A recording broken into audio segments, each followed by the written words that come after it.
Usted escucha a Juan Manuel Ruiz en Radio Red, una mirada diferente. 8:40, en efecto, Juan Camilo, ya regresamos con más noticias del mundo porque a esta hora saludamos al doctor Alejandro Gaviria. Fue ministro de Salud varios largos años, además, y ministro de Educación durante 6 meses de este gobierno. Un hombre que conoce el sistema de salud colombiano como el que más. Alertaba a través de sus cuentas en redes sociales del peligro de esta intervención que ha decidido el gobierno a la EPS Sanitas. Y por supuesto que queremos hablar con él. Doctor Gaviria, bienvenido. Gracias por su tiempo. Gracias por atendernos aquí en Radio Red. Muchas gracias por la invitación. Buenos días a todos los oyentes. ¿Cómo han estado? Bien, pues preocupados, inquietos con lo que va a ocurrir. Esta mañana lo escuchábamos a usted con detenimiento. Extractamos su declaración a través de redes sociales. Quedamos, por supuesto, que impactados con lo que puede suceder. Y luego de escuchar varios testimonios a lo largo de la mañana surge una pregunta que es inevitable. Surgen varias, pero hay una con la cual queremos comenzar.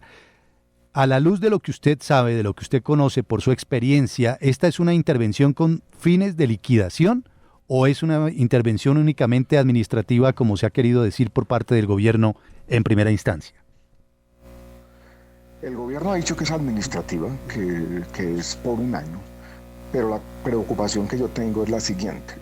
El diagnóstico principal que motiva la intervención es que aparentemente la EPS no está cumpliendo algunos de los indicadores financieros y hay una sospecha.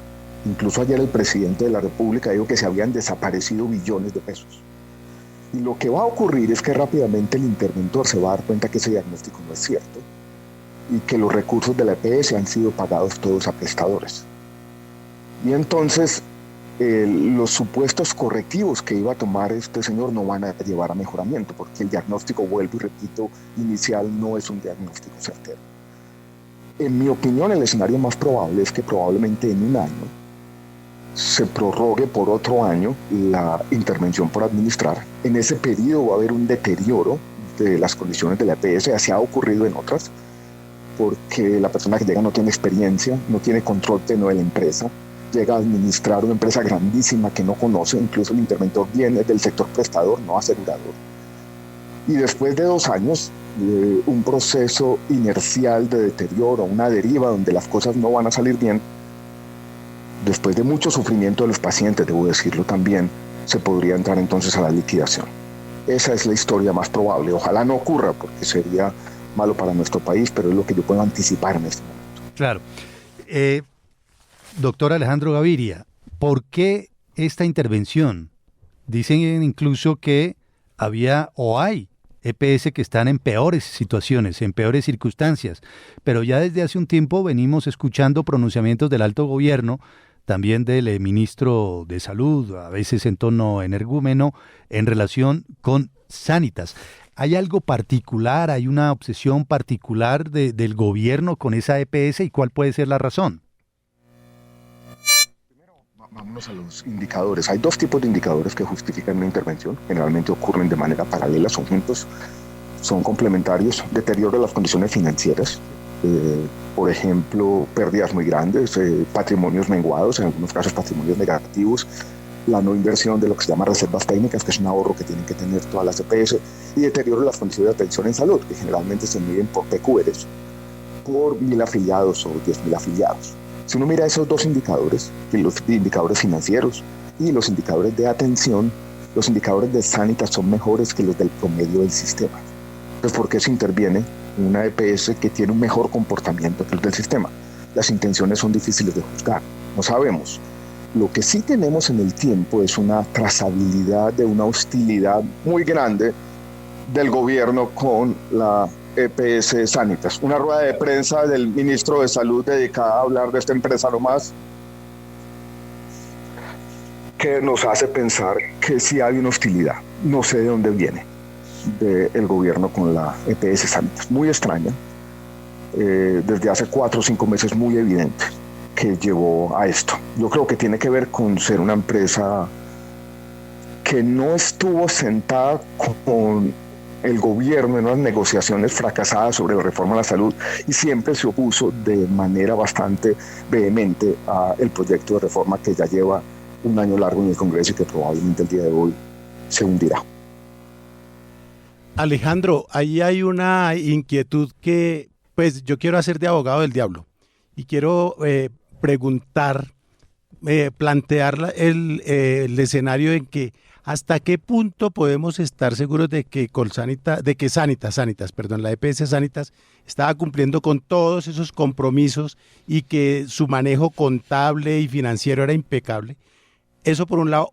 Y hasta qué punto el mismo conglomerado al que pertenece Sanitas, porque recordemos que está Sanitas y está también la prepagada, que era la original, la que conocimos todos, cuando era un seguro médico que empezamos a comprar hace tanto tiempo.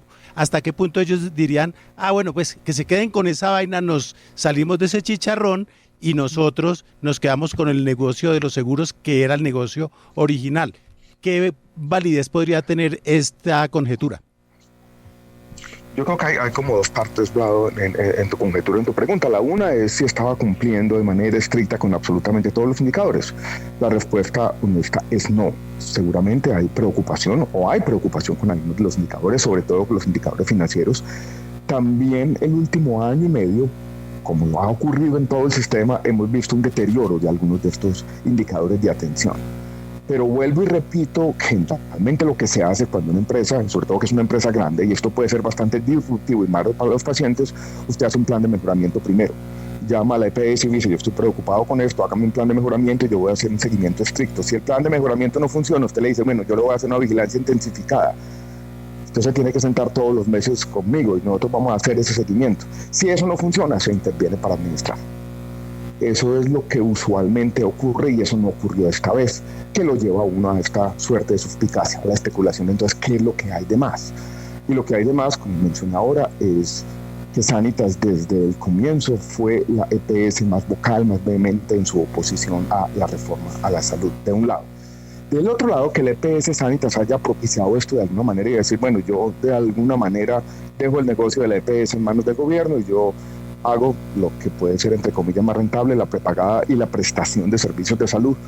No creo que ninguna empresa vaya a tomar una decisión de ese estilo porque las consecuencias de coordinación de todo lo que ocurre serían grandísimas. Yo no creo que esto sea pues algo que la empresa deliberadamente haya buscado para ir ubicándose en los negocios que son más fáciles o más rentables.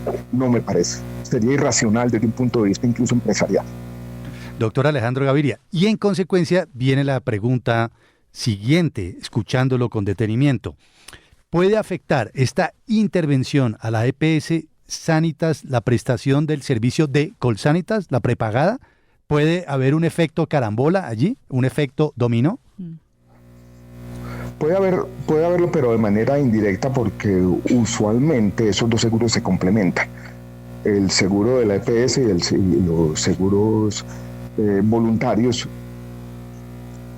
trabajan de alguna manera uno con el otro. Y por ejemplo, cuando hay temas de preexistencias que no cubre la prepagada, lo cubre la EPS y se da una coordinación que ha funcionado bien en Colombia en muchos de los aspectos. Ayer fueron explícitos, o el superintendente de salud dijo, esto no va a afectar la medicina prepagada.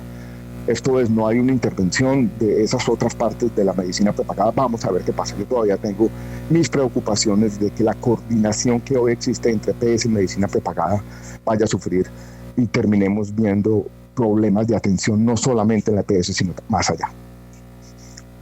Esto es un galimatías impresionante, señor exministro. Bueno, listo. ¿Qué se dice hasta el momento? Que más de 26 millones de colombianos ya están en poder del Estado en materia de prestación de salud por las otras EPS o bien que han sido intervenidas o liquidadas, ¿no?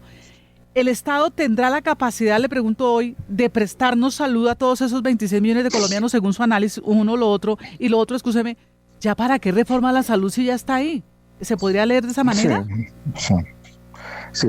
Primero yo quisiera hacer una diferencia entre lo que ocurre en la nueva EPS, que en todo caso es una empresa de naturaleza mixta, donde el gobierno es dueño de la mitad, pero puedo poner el presidente, y administra una empresa mixta que tiene una junta directiva y que más o menos opera de manera razonable, no hay una situación excepcional, y ya veremos qué pasa. Lo que está pasando en las 9 EPS es que incluso el nuevo presidente, que es del gobierno, llegó a contradecir lo que dice el mismo ministerio en términos, por ejemplo, de la suficiencia de la EPC.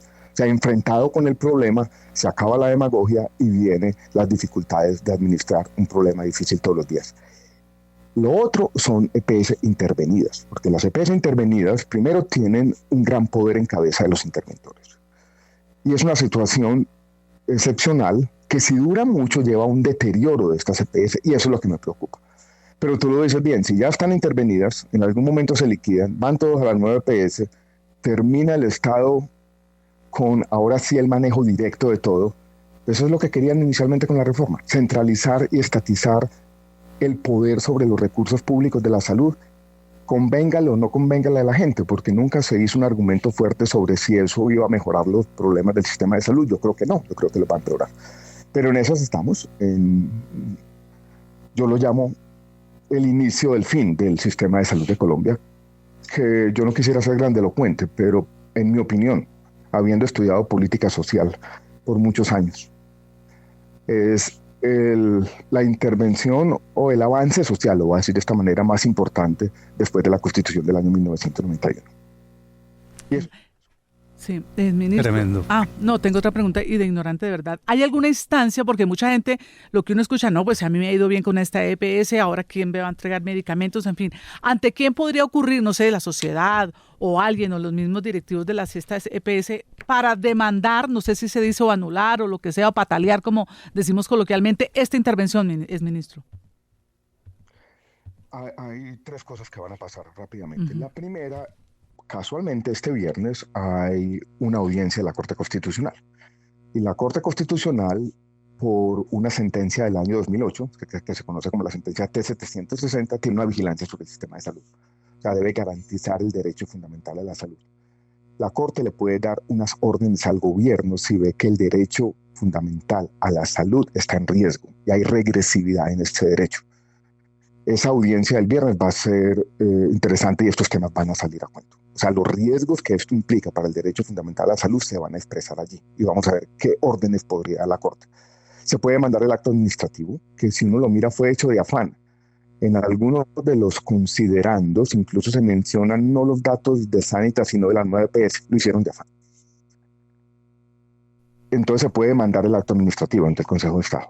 Y lo que podría ocurrir también es que algunos usuarios, pacientes crónicos, por ejemplo, pongan una tutela y que un juez le ordene al gobierno o corregir el acto administrativo o aclarar ciertas cosas. Eso es lo que va a ocurrir probablemente en los próximos días. Ahora, lo grave es que hace poco la Corte le dio una orden de pago al Ministerio de Salud en cabeza del señor... El del Tolima, Guillermo Alfonso Jaramillo. Guillermo Alfonso Jaramillo. El director de la administradora de los recursos de salud, ADRES. Sí, pero le dio también una orden y el ministro salió y dijo, no, es que las cifras de la Corte no coinciden con las cifras del gobierno. O sea, de frente, incluso, se han ido contra decisiones de la Corte. La Corte puede decir, bueno, les garantizamos algo y algo puede hacer el gobierno. O sea, qué pena con los oyentes ser tan fatalistas, pero esto no pinta nada bien. Y es que además lo está diciendo una autoridad como usted. Y la Procuraduría también puede intervenir, ¿no, Alejandro? Pero el gobierno no le come a la Procuraduría. Podría intervenir, incluso la Procuraduría podría llegar hasta la suspensión del superintendente de salud. Podría darse, incluso se ha dado en ocasiones parecidas. Yo creo que la Procuraduría, que tiene una delegada en los temas de seguridad social y en la Procuraduría en general, ha existido un seguimiento al sistema de salud también por el derecho fundamental. La Procuraduría pues tiene su tema de los derechos humanos y estamos hablando de un derecho humano fundamental, que es la salud no solamente en la jurisprudencia, sino desde la ley estatutaria, que es la ley 1751. Yo creo que la sociedad tiene que tener mecanismos de defensa institucionales, pero también políticos, para evitar esto que, en mi opinión, vuelvo y repito, lo voy a llamar de esta forma, es un desafuero. Es el uso de un poder caprichoso, sin una justificación clara, aparentemente retaliatorio, poniendo las vidas de los pacientes. Yo sufrí de cáncer y yo no quiero imaginarme un paciente de cáncer en este momento, con todos los problemas, con la mente como está. Ahora tener que cargar con la preocupación adicional de que de pronto no me van a atender, porque el gobierno, vuelvo y repito, sin claridad, decidió sacar la junta directiva, sacar a una persona como el director de Sanitas que llevaba 20 años preparándose, que entiende bien los problemas, coge un señor, lo saca de un hospital público de segundo nivel y lo pone a administrar una organización que no conoce. ¿Eso cómo va a terminar? Necesariamente mal. Mal. Doctor Gaviria, hace unos meses la exministra Corcho dijo, si el Congreso de la República no nos aprueba esta reforma, vamos a inducir la crisis en el sector. Vendrá una crisis. O vendrá una crisis, ¿no? A inducirla. ¿Es esta de la que de pronto ya hablaba? No sé si usted se atreve a interpretarlo de esa manera. Ella dio una declaración, eso fue por allá en el mes de noviembre del año 2022. Se estaba comenzando a discutir la reforma a la salud, todavía no se conocía el articulado. Y hay una frase que es una frase que ha impactado este sector. Y muchas de las conversaciones del último año han girado alrededor de esa expresión. Ella habló de tiene que haber una crisis explícita. Esto es, tiene que profundizarse la crisis para que la reforma a la salud tenga así un mayor apoyo político en el Congreso. O sea, que la crisis sea evidente para los pacientes. Para mí eso es éticamente cuestionable. Esto es, tiene que empeorarse la salud de la gente para que yo pueda prevalecer políticamente en una reforma que no tiene o no tenía en ese momento las mayorías en el Congreso. Es difícil juzgar las intenciones, pero claramente hay un descuido por parte del gobierno, de la administración del sistema de salud. A mí me hacen un reclamo en los debates públicos de por qué no se resolvieron todos los problemas entonces si yo fui ministro tanto tiempo. Muchos de estos problemas no se van a resolver de manera definitiva. El envejecimiento de la población, la presión tecnológica, los medicamentos, las mayores expectativas de la gente. Los sistemas de salud son difíciles de administrar. Y si uno no se aplica todos los días a administrarlos, pasa lo que está pasando. Vienen estos problemas. Sí, es un edificio que tiene problemas estructurales, pero por eso mismo hay que estar todos los días trabajando de manera obsesiva. Y el gobierno no ha hecho eso. El gobierno se ha dedicado al espejo retrovisor y a promover una reforma que desde el comienzo, desde que yo hacía parte del gobierno, se dijo no va a pasar en el Congreso. Porque las reformas a la salud necesitan consenso, necesitan una construcción colectiva. Y en eso estamos. Impresionante este panorama que usted nos pinta con la autoridad que le acompaña. Por supuesto, aquí no estamos con un advenedizo que está dando opiniones al garete a ver si le apunta a alguna. Estamos hablando de un hombre que fue durante casi 7 años ministro de Salud en Colombia, que ha defendido el sistema de salud de Colombia como uno de los grandes logros de la Constitución del 91 y que además estuvo dentro del gobierno en los primeros meses y luego lo sacó el presidente Petro cuando el propio Alejandro Gaviria advertía de todo esto que estaba pasando y a la postre pasó.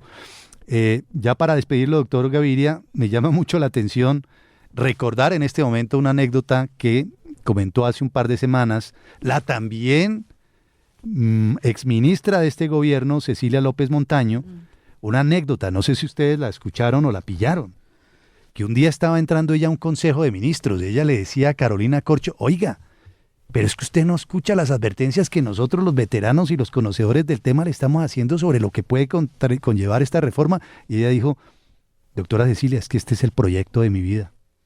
Este es que es el sueño de mi vida. Y se preguntaba a Cecilia López, pero por favor, es una ministra, no puede responder con que el sueño de su vida ha sido hacer este sistema y mire, jugando con el sistema de salud de la gente, lo dijo Cecilia López Montaño. Googleen, San Google, búsquenlo y ahí está. ¿Usted supo de esa anécdota alguna vez o Cecilia le comentó? La vida está conectada de muchas maneras. Yo en Semana Santa me encontré con Cecilia López, salimos a comer, eso fue el Viernes Santo en la noche, y me contó esta anécdota nuevamente. Me la contó, a mí se me había olvidado.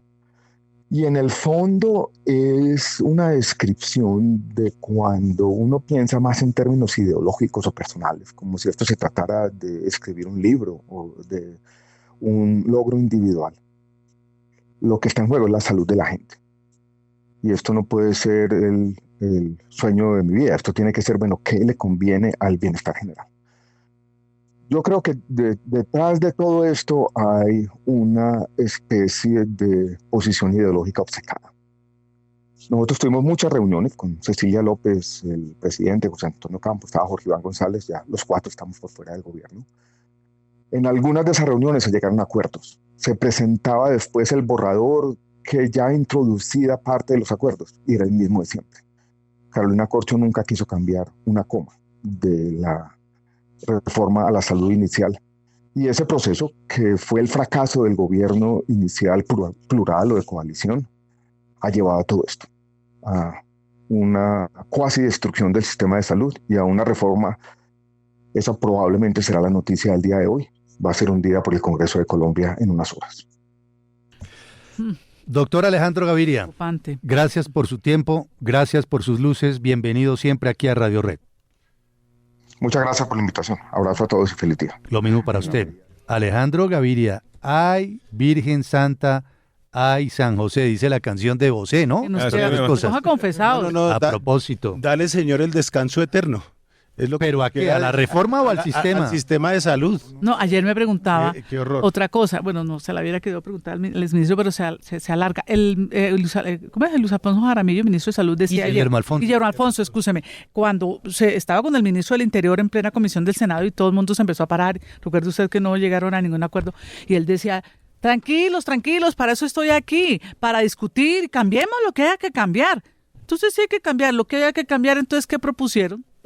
¿Lo Cambiemos. vieron sonriente además? No, estaba enfurruscado. Oh, por eso le digo, es que más adelante estaba sonriendo. ¿Ah, sí? Claro. Ah, ok, ya lo entiendo, sí. Claro, por lo que está pasando, por esto. Bueno, hay una hostilidad muy extraña del gobierno con Sanitas, frase poderosa de Alejandro Gaviria. Este es el inicio del fin del sistema de salud en Colombia. Esto es un desafuero, el uso de un poder caprichoso aparentemente retaliatorio. El gobierno se dedicó al espejo retrovisor y ha dicho que probablemente el interventor va a darse cuenta de que no había razones para la intervención y prorrogarán la misma, ¿no? Y que obviamente esto va a afectar a los usuarios, porque es que es lo que hemos preguntado todo el tiempo, Juan Manuel, si las personas que son atendidas por la EPS van a estar afectadas. Bueno, el exministro Gaviria dice que probablemente sí, los tratamientos aquí son difíciles y lo hemos contado acá, personas que padecen de cáncer o ese tipo de enfermedades, pues la luchan casi que todos los días y cada semana para que les entreguen medicamentos. Esto lo va a hacer más difícil. Y bueno, acaba de trinar el presidente Gustavo ¿Qué Petro. dijo? Pone un mensaje del expresidente Iván Duque del 9 de marzo de 2022, donde el expresidente Duque anunciaba la liquidación de la EPS Medimás por parte de la Supersalud y Y escribe con ese trino el presidente Petro: mientras el gobierno anterior acabó con 13 EPS, nosotros intentamos reordenarlas y acabar con la corrupción interna. Bueno, en esas estamos, Esto no señoras. suena bien, ¿eh? No, No, para no. nada, para nada. Y el valor de Alejandro Gaviria es ese. 6 años ministro y estuvo en este gobierno. Conoce el monstruo por dentro. A propósito de monstruos, vamos con el monstruo de la información internacional, Juan Camilo Celi, 9 de la mañana, 3 minutos. Continúe usted su panorama internacional de noticias.